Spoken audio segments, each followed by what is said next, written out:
কি কিছু মনে পড়ে? লবিটা কেমন চেনা চেনা না? জানি না এই ভাইটা কে ছিল, নাজো কি গেম খেলে কি না জানি না কি কারণে এই রেকর্ডটা আমি করেছিলাম, এখনো আছে আমার প্রোফাইল দেখতেছিলাম। হয়তো বা এই দিনটার কারণেই যে একদিনে আমার এই ভিডিওটা দেখবো, প্রোফাইলটাকে দেখবো, হয়তো বা তার কারণে আমি সেই প্রোফাইলটাকে গাইস দেখছিলাম, তারপরে রেকর্ডটা করছিলাম।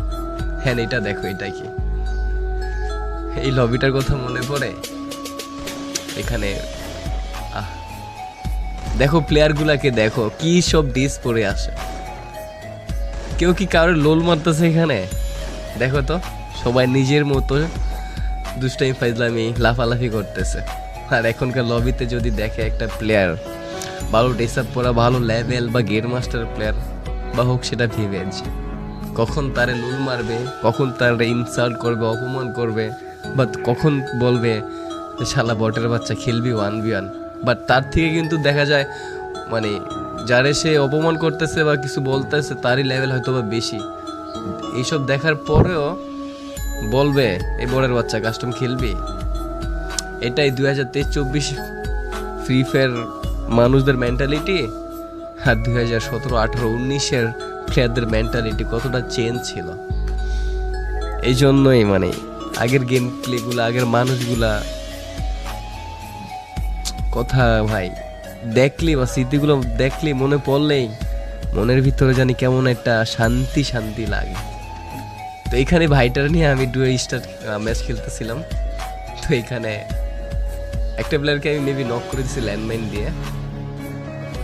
ওকে দেখো আমার পিসি ল্যাগ দিছে। এই পিসিটা যে খেলতেছি না, এটা মাত্র আমার 26,000 নাকি 25,000 টাকার একটা পিসি ছিল। 2018-17তেই আমি কিন্তু এটা সিজন 3 আইডি, তখন থেকে আমি ব্লু স্টেকে খেলি।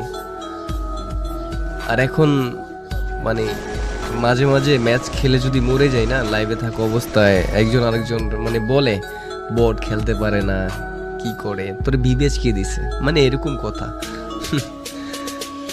হায় রে, এই ফ্রি ফায়ার ভিতরে যে কত স্মৃতি আছে ভাই আমার। এই যে আমি হেডশটটা মারছি না, এটা সিট আপ হেডশট, মানে তখন বলতো উঠা বসে জুম করে একটা হেডশট ছিল, আমি ওই হেডশটটা মারছি। তোমরা কি হেডশটের কথা জানো? এখনকার প্লেয়ার তোর জানবা না, তোমরা কেমনে জানবা ভাই এগুলা? তোমরা তো এটাই জানো যে এই বোটের বাচ্চা খেলবি 1v1, তোমরা হ্যাঁ এটা ভালো করে জানো। এই এলসি ভাইটা কে ছিল আমি জানি না, যাই হোক ভাইটার খুব